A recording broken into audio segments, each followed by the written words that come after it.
Terrific. Thanks, Anna. Let's get started. This is our topic. As you know, we're looking at tackling some common challenges of distance teaching and learning. And we're going to start with a little bit of context. So Anna mentioned that the research paper was based on research in the Insights Index that Macmillan are working on at the moment. And then we're going to pick some of the common challenges from that paper and look at them together today. So thank you so much for making time to join us. I know you're all very busy. For some of you, it will be the end of the academic year. So thanks a lot for taking time.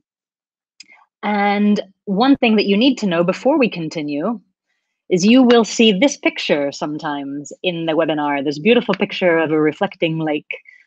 And when you see that, it is time to reflect.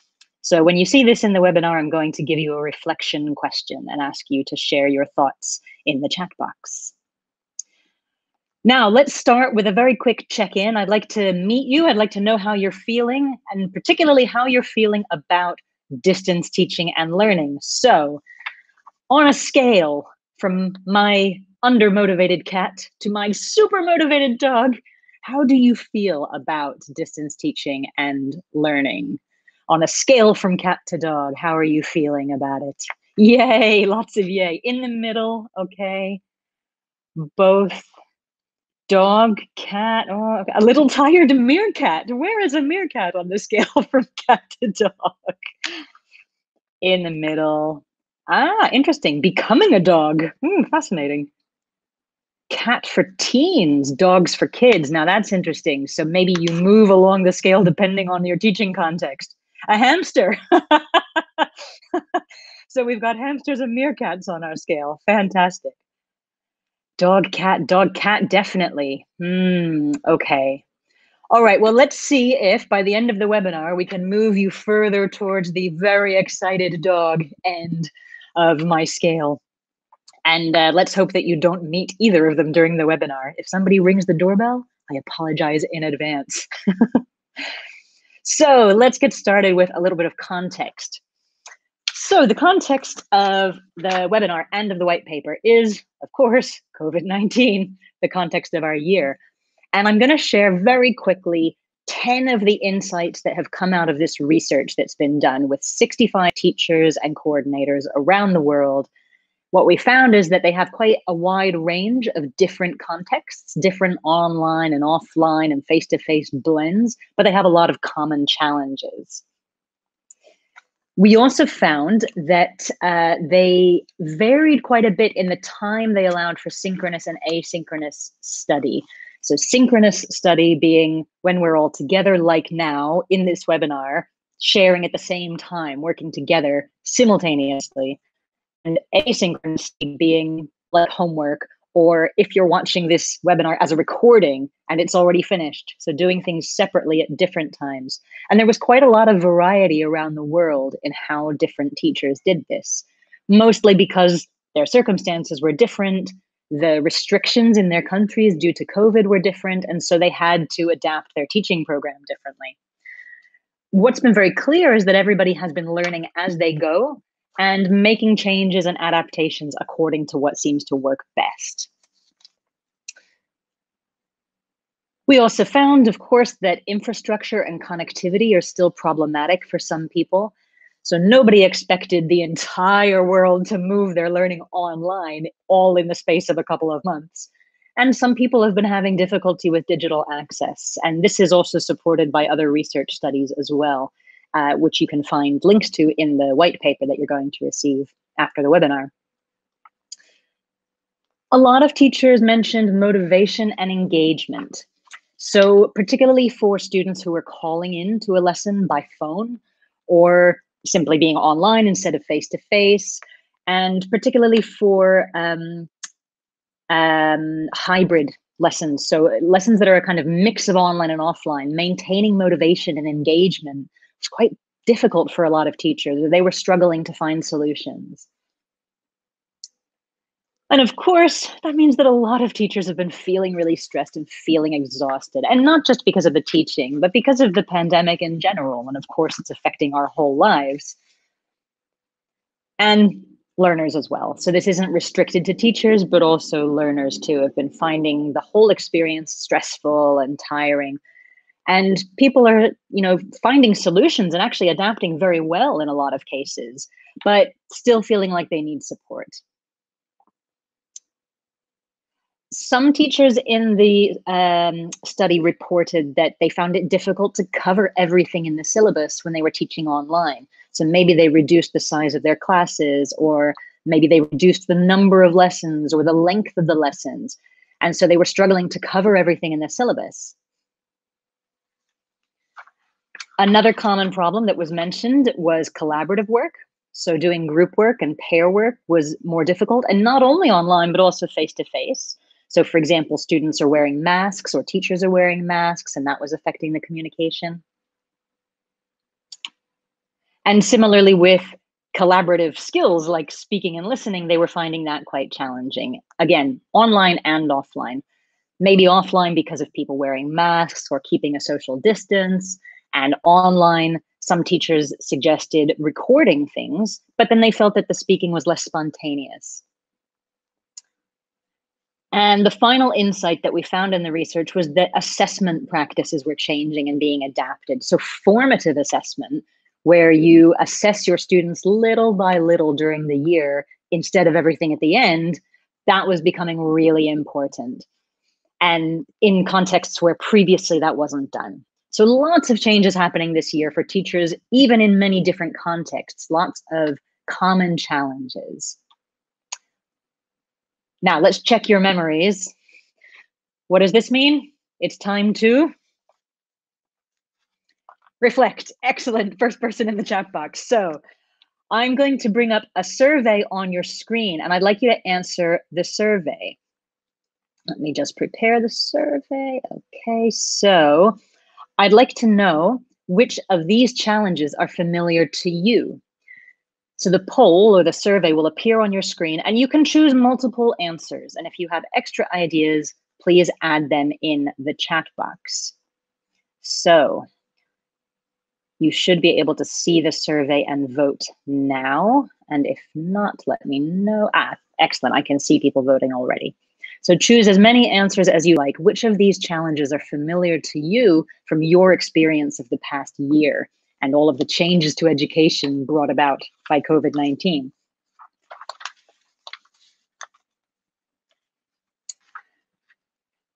Quite a lot of them. Okay, quite a lot of them. It looks like the highest number at the moment is motivating learners online, followed by, looks like internet access problems. Okay, and actually quite even. So this is really interesting. It sounds like your experience reflects the experience of the people who participated in this study. And we could say that, oh, that's really sad. We're all facing all these challenges. But personally, I think seeing 300 people in a webinar from all different contexts facing the same challenges, I think that's quite encouraging, because it means we can help each other. We can pool our collective knowledge and learn together what works best and continue keeping ourselves motivated and driven, because it is hard work making big changes really fast. We have a couple people also saying in the chat box, a lot of work, right? And a lot of work for teachers, not just for learners. Asking students to turn on their camera. Okay, that's interesting. We're going to see that in a moment. If you haven't voted yet, please vote in the poll. Addiction to online. That's an interesting problem. Okay, and that's one that didn't come out in our research. Difficulty including everyone in the classes. Super interesting. Okay, great. Thank you so much for people who voted. Let's get started with the practical stuff. And here you can see the results, so you can see how much you have in common across the world.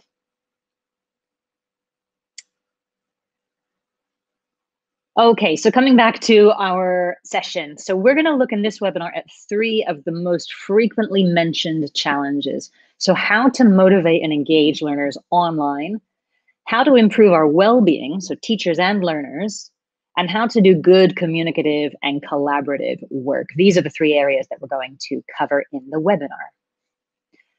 So let's begin. 3 common challenges and what we can do about them. And we're going to start with motivation. So this site will probably be familiar to many of you. This Zoom window or similar window where you as the teacher are there and you're visible and you're live and nobody else is. And of course, this can be quite challenging. You're staring at a screen full of blank squares. Maybe there's no cameras or microphones, as someone in the chat mentioned. And that can lead to a lower sense of connection, less personal connection, less social connection. And I know I've had the feeling sometimes, am I talking to a human or am I talking to a machine? So naturally, this can feel very demotivating. And this was one of the common things that comes up when we talk to teachers about why they're feeling that motivation is low, not just among students, but among teachers as well.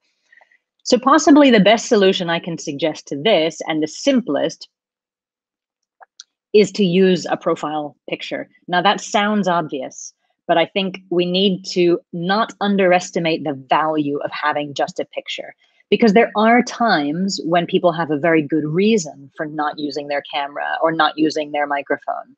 And instead of that, simply having a picture, either a photo of themselves or maybe an avatar or something that they've designed that represents them. So it's very personal, they've even created it, or maybe just an image of something that they like.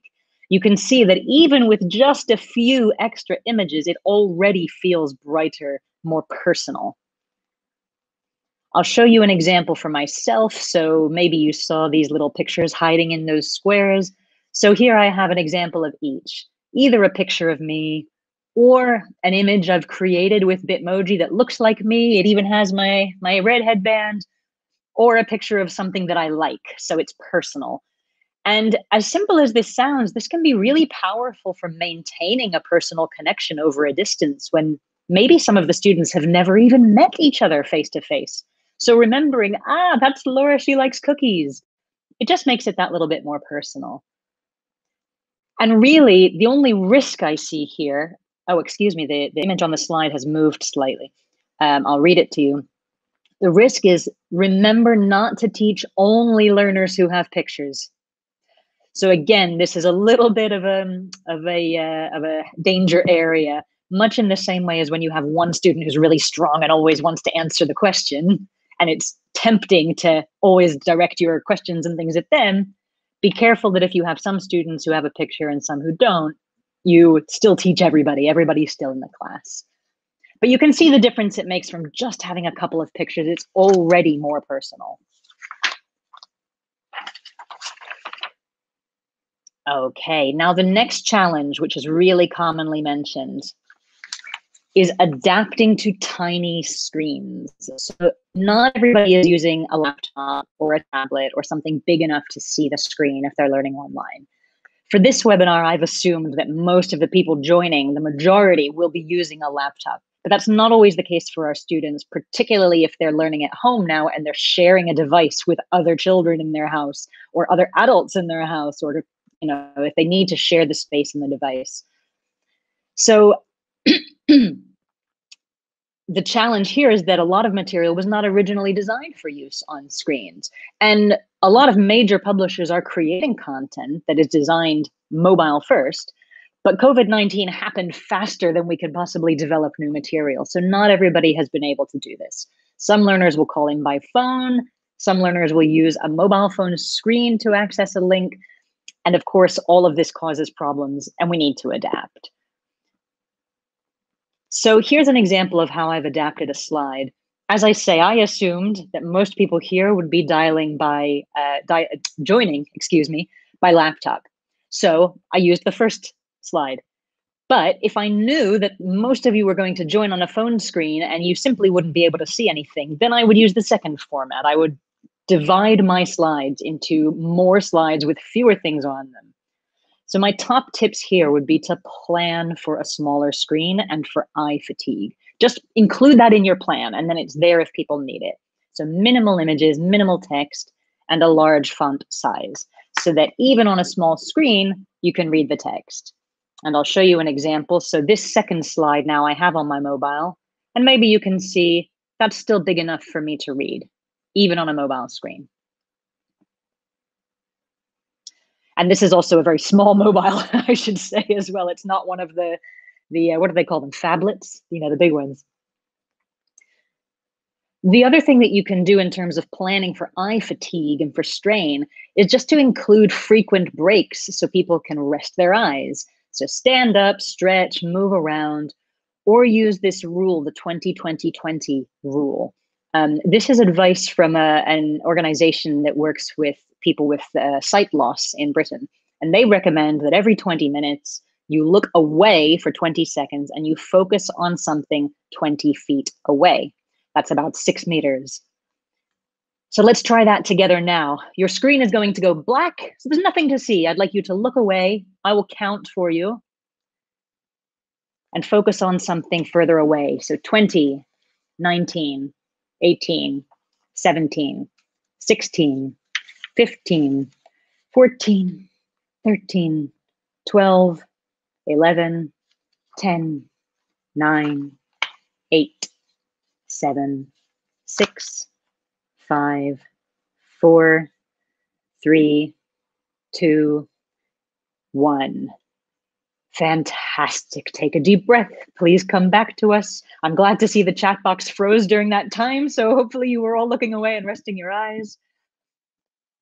And of course, this also relates to well-being, which was the second of the 3 challenges that we're going to look at in this webinar. So remember that some of the solutions we find actually solve multiple problems, and they only take a few seconds in some cases, but they can make a big difference. So the next challenge I want to mention related to motivation is digital literacy. So teachers and learners, and even younger learners, may lack confidence or skills with technology. And even if we're not 100% online, a lot of us have been working partly online for the past year. So most of us have had to improve our skills pretty fast in this area. And if we lack confidence or we lack skills, that can be impractical. It can also be embarrassing and demotivating, especially if you are normally in a face-to-face classroom, a confident and experienced teacher, and suddenly you feel as though a weakness is exposed. Everybody sees that you can't do X, Y, Z, but that doesn't mean that you're not still a good teacher. However, it can affect your feelings, your emotional welfare, and this can be really demotivating. So I'd like to ask you for your thoughts here. A good level of digital literacy helps with what? Now remember this picture, it's time to reflect. So take a moment and reflect on your experience, and please add your ideas in the chat box. So what does digital literacy mean to you, and how can it help us in distance teaching and distance learning? You can see some ideas already coming in the chat box. So empowering yourself, yes, absolutely. Working faster and saving time. Absolutely. If you're not spending a long time teaching yourself how to do something because you already know how to do it, then you can use that time for preparing your lessons. Somebody says, for me, digital literacy means a wider range of resources. That's very interesting. So you actually have more things to choose from if you have more skills, more tools in your box. It can help to motivate students. Yes, absolutely. And that's why I mention it now in the motivation part of the webinar. Reducing anxiety, definitely. A lot of you were mentioning time and speed, and I think that's really important when we think about one of the other challenges that came out in the research was that people felt they didn't have time to cover everything in the syllabus. So being able to do things quickly and easily with technology can save time as well. Creativity, one of you mentions. Yes, absolutely.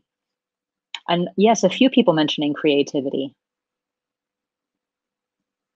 Great, great. Designing interesting lesson plans, making PowerPoints more interesting. Yeah, so absolutely, just keeping things interesting and varied and dynamic, but you need the skills to be able to do that. And we all had those skills in a face-to-face classroom, but suddenly we had to have those skills in a tech environment as well.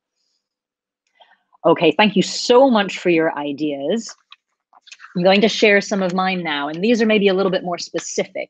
So not so much the benefits of digital literacy, but some examples So a good level of digital literacy can help with things like simply logging in, getting started. I know that it's incredibly frustrating when everything is ready and you're feeling great, and then for some reason people can't connect or they can't log in. Saving files and then particularly finding them again later. I know I've had that problem. I've downloaded something. Where has my computer put it? And my computer has a search function. But if I don't know how to use that, then it's not going to help me. Then things which we talk about every day, like uploading attachments to emails or using social media or sharing screens, these have become everyday vocabulary, but not everybody knows how to do it or doesn't know how to do it effectively. And you can see how quickly this can become embarrassing. Everybody every day talks about emails and attachments and social media, but if you're not confident there, you're less likely to admit that you're not confident. And then the gap becomes even wider between people who know how to do it and people who don't know how to do it. And some of these other things as well, like using shared documents, making recordings, making videos, these all sound really exciting when we're teaching online. But if you don't know how to do it or you don't feel confident, then your motivation can drop. So the tackling of this solution really, I think, lies in basic training, and particularly before a course begins, if at all possible. So something before a course, either a task or a training session, ideally with a different teacher. So one of the things that I've heard a lot in the past year from teachers is they feel like they're not just a language teacher, now they're also a technology teacher. So having somebody different run one session or organize a task so that people can come and sort of admit their challenges of digital literacy and get help before they begin their course. So revising the basic skills, practicing, and agreeing on netiquette, so good online behavior, this is going to set everybody up for success and give them more confidence before they begin. And the top tips that I would say for this are, first of all, to keep it very simple and clear, because again, that is the purpose of this training. It's not a language lesson, it's a technology lesson. It doesn't even have to happen in English necessarily. And to make it optional, so that if people don't need this support, they don't need to attend. But if you give them a little preview, they can decide for themselves if it's going to be helpful. And finally, don't assess it. This is not a test. The intention of this solution is not to be the best or demonstrate amazing digital skills. It's to get your digital literacy to a point where you're comfortable and you're confident enough to participate, so you get more from your language course. So something as simple as a pre-course task or training just means that everybody arrives on day one with the confidence to really get involved.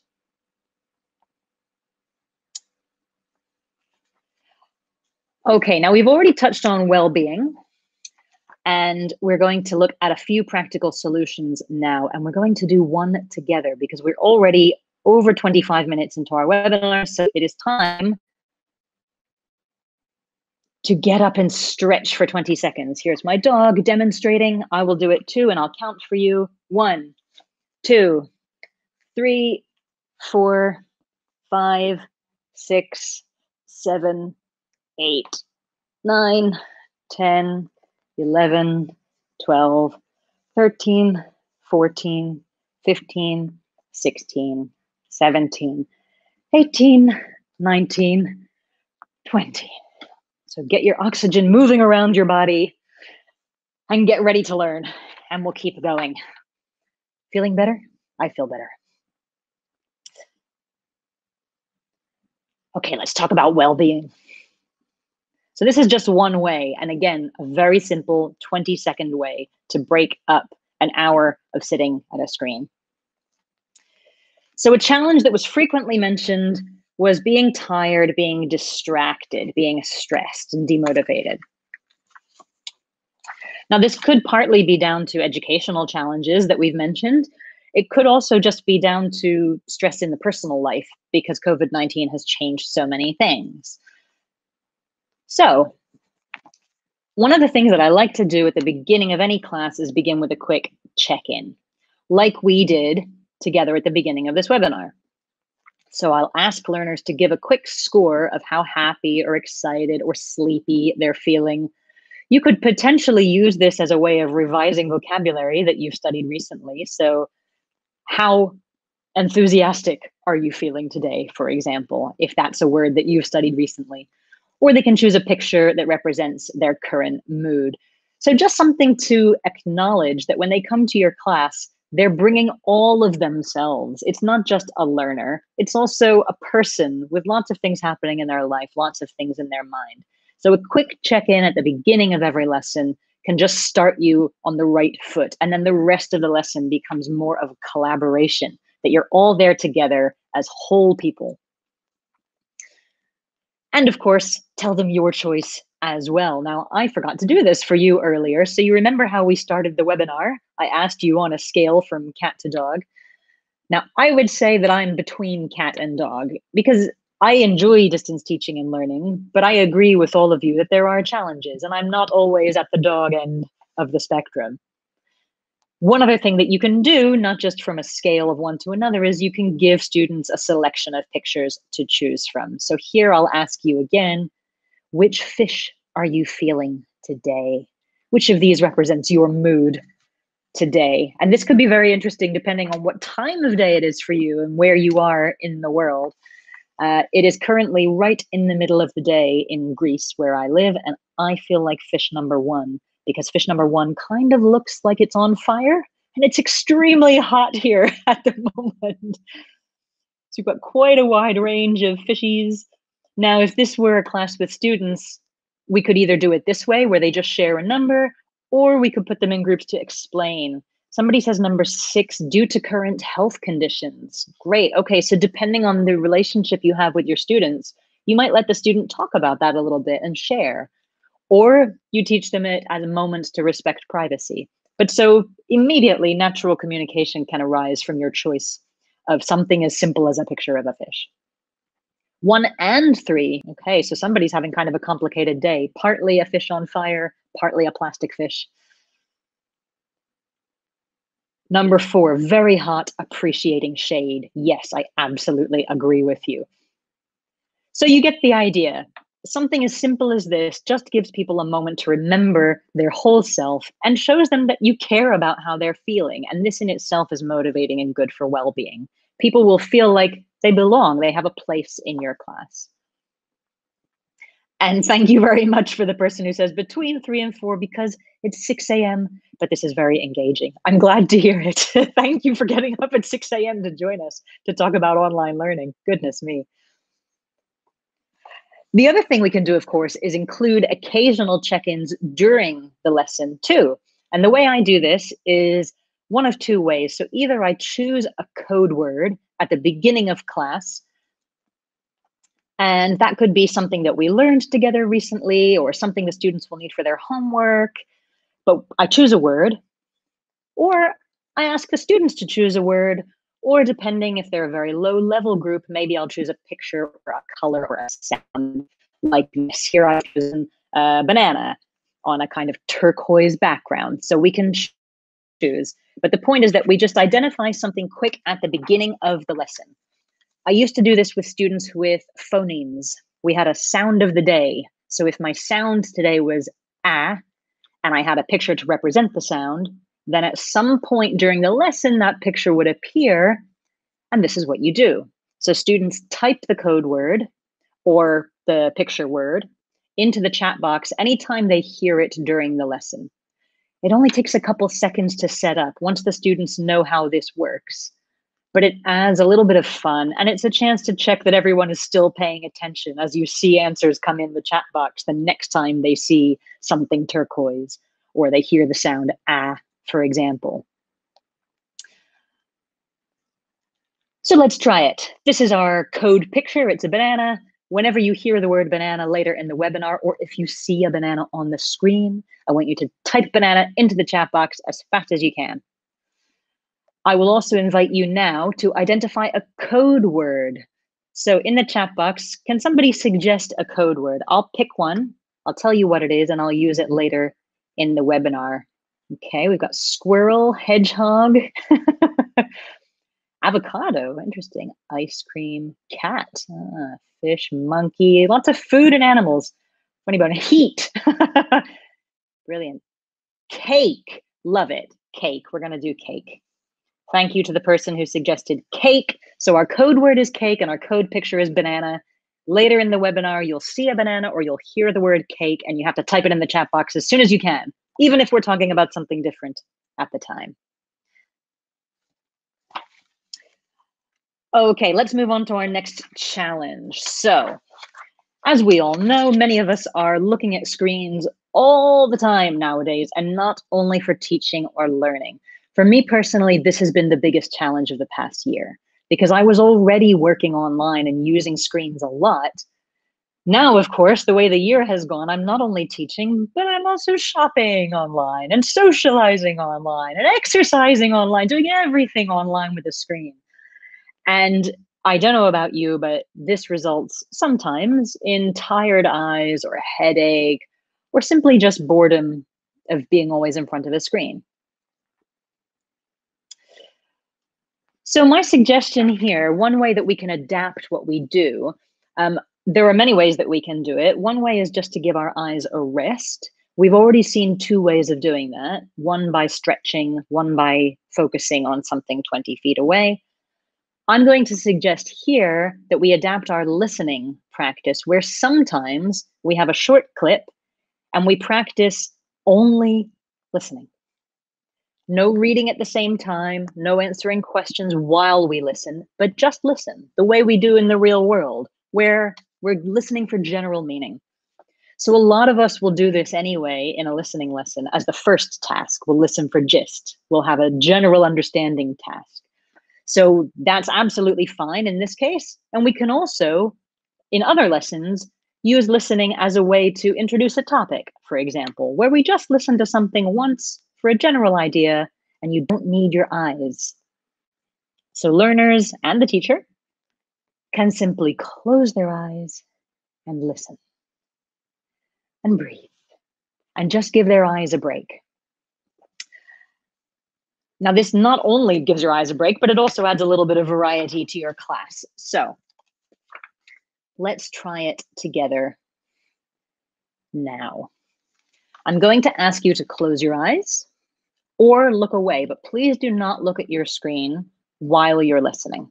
To give your eyes a break, I'm going to play a clip, and all I want you to do is think, would you like to go to this event? So the clip is about an event. While the clip is playing, don't look at your screen. Just close your eyes and listen.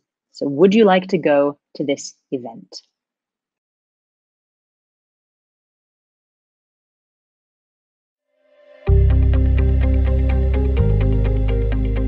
So that's that then. Season 3 of the Advancing Learning academic program is coming to a close. And what a year it's been.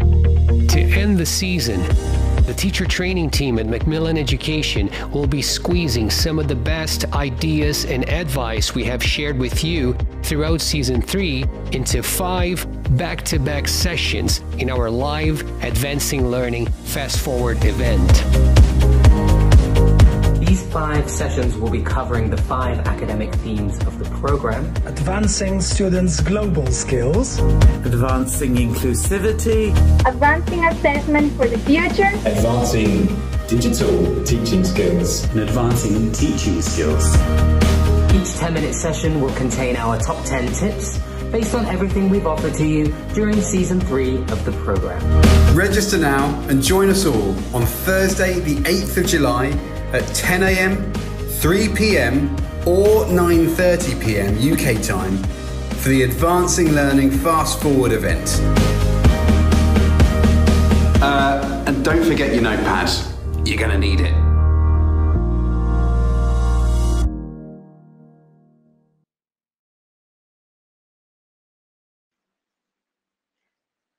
Okay, the recording has now finished.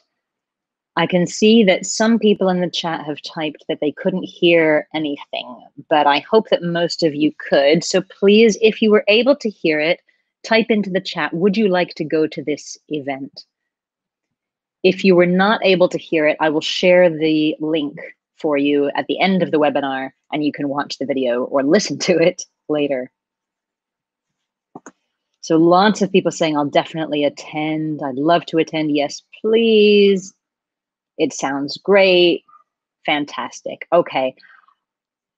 If you were not able to hear the video, yes, I will share the link. Some of you have asked. I'll share it later at the end of the webinar when I can change screen and copy and paste the link.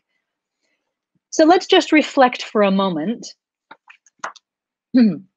on this section on well-being. Excuse me. So can you please share in the chat box, what strategies do you use to manage your well-being when teaching and learning online? And what about your students? What do they do? Let's have a teacher tips exchange. There are hundreds of you here in many different contexts. Let's share our ideas. So what strategies do you use to manage your well-being? And I'll read a few of them out. So we have games, taking breaks, playing games. Already several people mentioning that. Taking 2-minute breaks, right? So just short breaks between lessons or in the lesson. Regular tutorials, that's an interesting one, very personal. Yoga, I agree, that can be very helpful. Sharing funny memes and laughing together, that's a great idea. I think laughter is very helpful for maintaining well-being and motivation. Having a coffee together during the lesson, that's a really nice idea. Maybe I will bring a coffee to the next webinar today when we repeat this webinar. Tell them to have a break, open their windows, go briefly outside. Yes, absolutely, great idea. Breaks are so important and they're underestimated. It only takes a minute to break things and really restore yourself. Sharing jokes, absolutely. Talking about the day. Yeah, absolutely. Just reflecting. How was the day? How is it going? Fancy dress lesson. Now that's interesting. What a way to maintain well-being.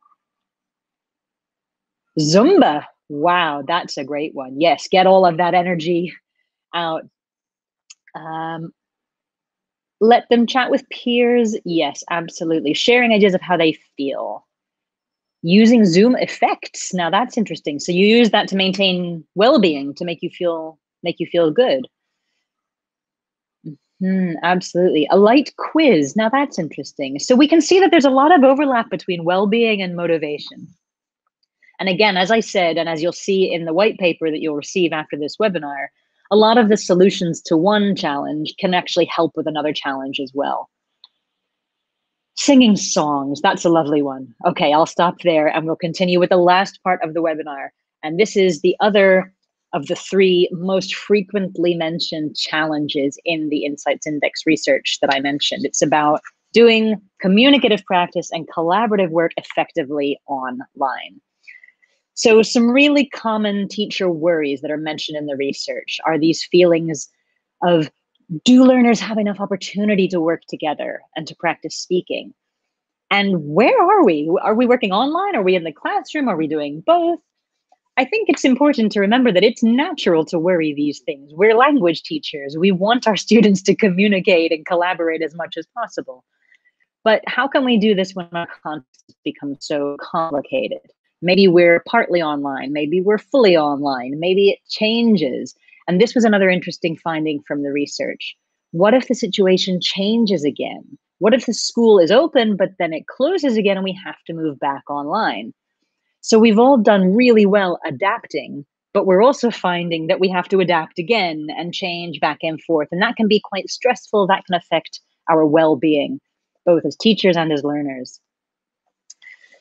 So I'm going to suggest to you possibly one of my all-time favorite suggestions, and I always recommend this, even before any idea of COVID. I used to mention this to teachers in training all the time. One of the best things to do is to use projects. Do not underestimate the value of a really good project. They help keep a sense of consistency. They help keep a sense of cohesion, even when other things are changing. They can be done both offline and online. So they combine tech and non-tech. And yes, well done. I can see lots of people spotting the banana in the chat. Just checking you're still with me, checking you're still participating. Back to projects. So projects involve a variety of tasks, a variety of roles, a variety of skills. Again, this was true before COVID-19. It's still true now. And if you've never tried projects before, I really strongly recommend try it now. It's one of the best ways we can manage the need to communicate, the need to collaborate in meaningful ways, even in complex situations. And they have so many benefits. So everybody can contribute something to a project, which makes it great if you've got a mixed ability group. The project theme will help maintain a connection between the elements of your teaching instead of potential changes in the course format leading to a sense of disruption. And when there is collaboration, it's necessary. So learners really see its value. They're not simply working in a group because you said work in a group, but they're working in a group because it's necessary, because they need the insights or the opinions of other learners. It's a task which they can't do by themselves. And similarly, any speaking that you do is really meaningful and really focused, because some tasks in a project will naturally require spoken communication and others won't. So it becomes much more like the real world. You're not practicing grammar just to practice grammar. You're not speaking just to speak. You're doing it because the project requires it in any language at any time. And that's much more valuable, and it feels much more meaningful. So I'm going to show you an example from a Macmillan course. But first, I wonder if you can guess what's coming.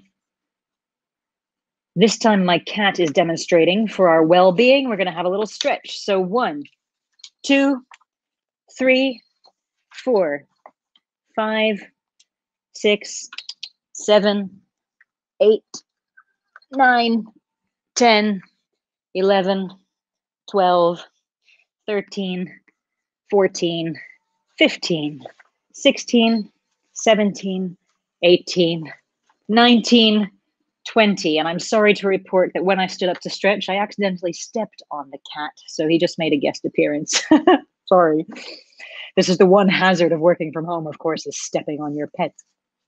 Thank you for your help. Shall we look at an example together? So this example comes from Get Involved, and the specific example comes from the B1 Plus level. And the project I'm looking at here is a podcast. So let's look at the task specifically. In this project, the task is to create a podcast giving advice to listeners about their friendship problems. So this is a project for teenage learners. There's loads of different tasks involved. I'll show you an example. So it's broken down into stages. And here you can see in the create stage, there are actually lots of smaller elements here. So there's reading, read the how-to tips on page 118. Then there's planning, plan your podcast script. Then there's recording, record your podcast. Then there's editing, edit your podcast. Then there's music and sound effects. So what looks quite simple on the page actually involves many different tasks, and they're all relevant to the final goal of having a podcast. And you'll notice that some of these things make sense to do individually, like reading. I can't read with your eyes. I have to use my eyes to read. So that's an individual task. Some of them make more sense to do in pairs or in groups, like the recording stage. One person might be recording, 2 people might be speaking. Some of these make sense to do live together in class, like the recording, but some of them can be done asynchronously, like the reading or even the planning. We can plan the script separately and then come together and compare. And this continues on the next page. So similarly, when the podcast is ready, then the project continues and the learners have to upload their podcast. They play it to the other students. They ask and answer questions. So again, you can see that this naturally divides into tasks which are more appropriate for an individual work or pair work or group work. Some of them are live, some of them are asynchronous, some of them could be both. So if you think about asking and answering questions, maybe the learners prepare their questions by themselves and answer them live together. Or maybe they don't have the opportunity to answer them live together, so they use a forum or a shared document to ask a question and then wait for someone to answer, and they respond asynchronously. Just like every day when they use their phones and they receive a message, but they don't see it until later. So again, the beauty of projects is they have much more natural contexts for communication and collaboration. And that relieves a little bit of the pressure that I think a lot of us are feeling to do perfect communication, perfect collaboration online when we've never done it before and we don't have training. Now, one thing that I like to use personally when I'm planning, because it helps me organize my ideas and it helps me see how the project can be divided, is to use a template. So here's a very basic template that I would use. You can see that the 2 rows are individuals or pair and group work, so I can decide which of those is more appropriate for a particular task. And the 3 columns range from offline or no tech all the way to online or tech, or both. Either one. You could use tech or not. It doesn't matter. It depends what's best for your class. So if we take this example of the podcast project and we put it into the table, it might look like this. And remember, you're going to get a copy of these slides after the webinar. So you can read this after in your own time. Again, individual work.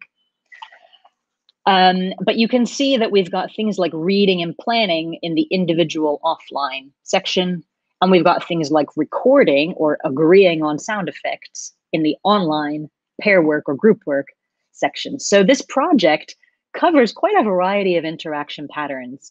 And when we think about our other challenges like motivation or well-being, this solution to a collaborative practice and communicative practice also has an impact on motivation and on general well-being. I'm going to feel better about doing my homework if I know that someone else is using the laptop and I can't use it now, but I can do the reading. So I'm not losing. Everybody wins. We found a compromise.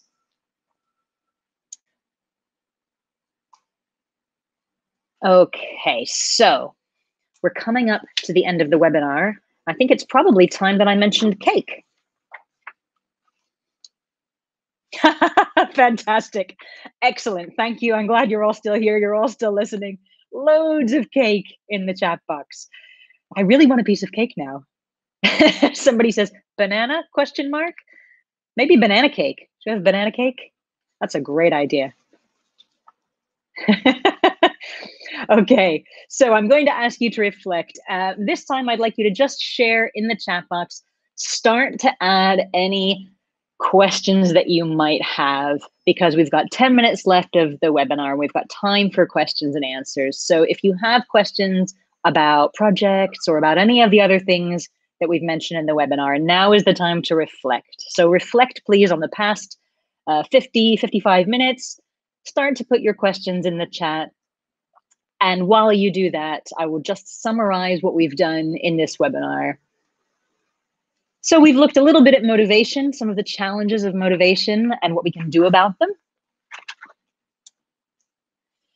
We've also looked at well-being and how we can have daily check-ins, little mood lifters. There's another banana.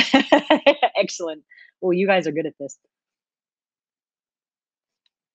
And we've looked at communication and collaboration, and particularly project work and how mixed modes, so offline and online, individual and group work, can be combined and mixed if you have a strong theme that connects everything. And I just want to say at the end of the webinar, partly thank you so much for joining, but also if you've been feeling a lot of these challenges and if you're putting a lot of pressure on yourself to make everything perfect, just pause for a moment, give yourself a pat on the back, tell yourself good job. Because what I did notice, particularly when looking at the results of this research, is just how much hard work and dedication has gone into this past year from teachers all around the world to keep education going during a global pandemic. And that is really incredible.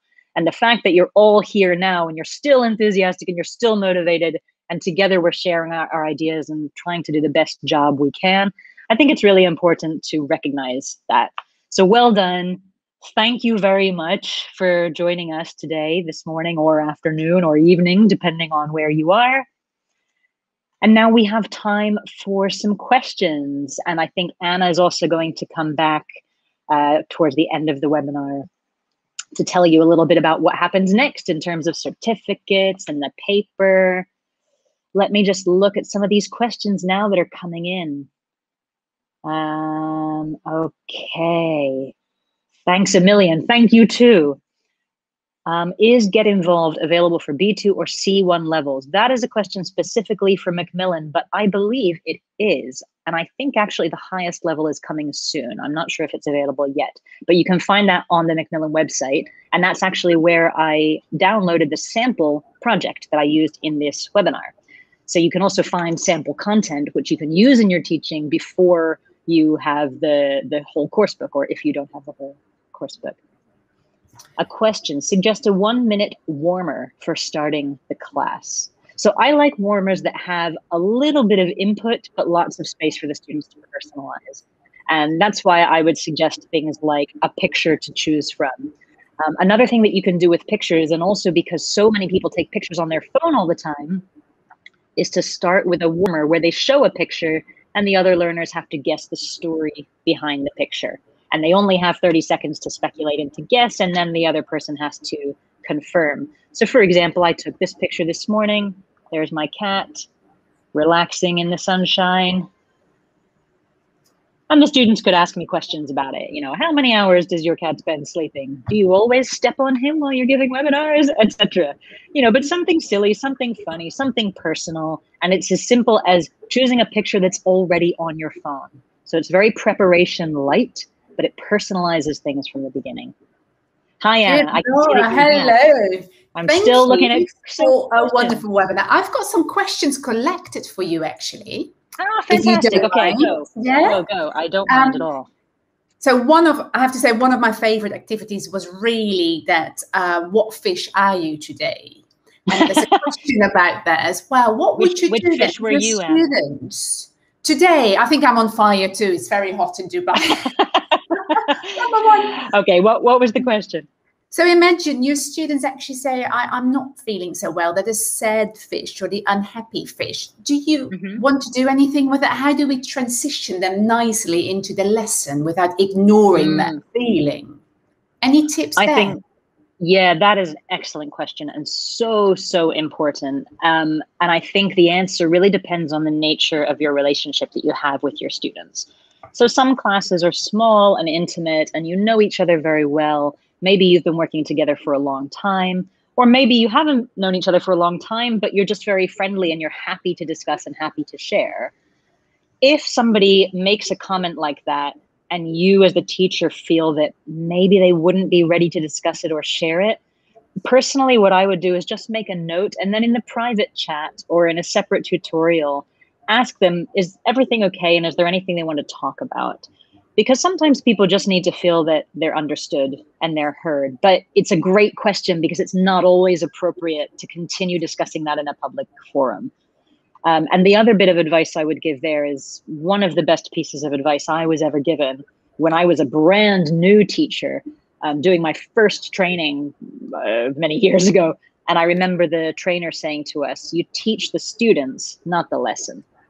So if something happens or if a student mentions something and you realize that what's coming in the lesson is going to be difficult or it's not appropriate, I generally find that it's better to change your plan, adapt and respond, and don't just try to continue with activities as if they said nothing, because that won't work.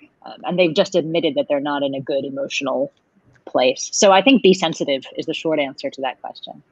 Yeah, and I think maybe, like you said, you're not going to respond to that in front of the whole class, but you knowing as a teacher that someone feels off a little bit, you might be able to say, okay, you know what, I'm not going to nominate that student for the feedback on this activity now. Exactly. Mind, right? That's a really good suggestion. Yeah. Yeah, because I think that's one of the challenges. We can't see the whole body language. We're lucky if we see that. Right.